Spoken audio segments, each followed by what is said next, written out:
নতুন মৌসুমে মোহামেডান স্পোর্টিং ক্লাবের জার্সিতে আর দেখা যাবে না দলের অন্যতম সফল ফরোয়ার্ড সোলেমান দিয়াবাতেকে।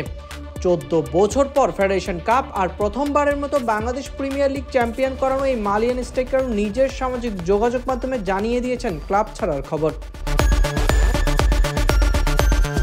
2018 সালে ঐতিহ্যবাহী মোহামেডানের সঙ্গে চুক্তি করেছিলেন দিয়াবাতে।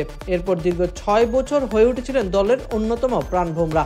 সাদাকালোদের জার্সিতে 112 ম্যাচে 96 গোল করা দিয়াবাতে ছিলেন বক্সের ভেতরে বাইরে এক ঘাতক স্ট্রাইকার, দলের সাফল্যের পেছনে যার অবদান অনেক বেশি।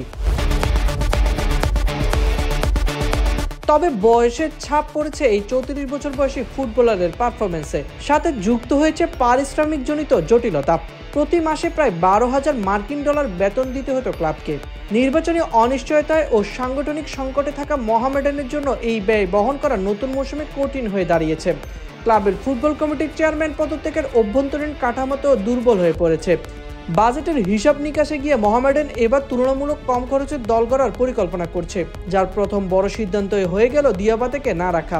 তার পরিবর্তে সাদা কালোদের দলে এসেছে গত বিপিএল এর অন্যতম স্ট্রাইকার ঘানা স্যামুয়েল বয়টেং।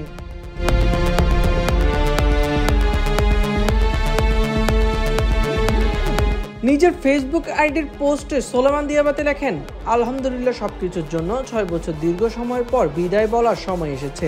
আল্লাহ যা করেন সব ভালোর জন্যই করেন, আলহামদুলিল্লাহ। পরবর্তীতে একটি সংবাদ মাধ্যমে তিনি জানান, মোহামেডান ক্লাব এবার আমাকে না করে দিয়েছে, বলেছে আমাকে আর দরকার নেই। মোহামেডান ও আমার মধ্যে আর কোনো সম্পর্ক নেই, সব ছিন্ন হয়ে গেল।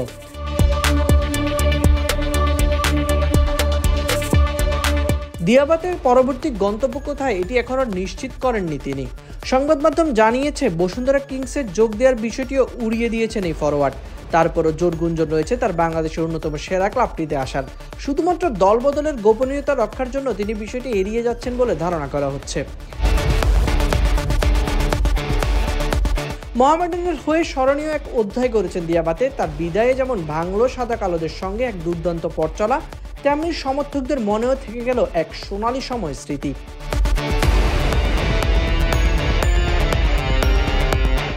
সাইদ ইবনে শামস, বিডি স্পোর্টস টাইম।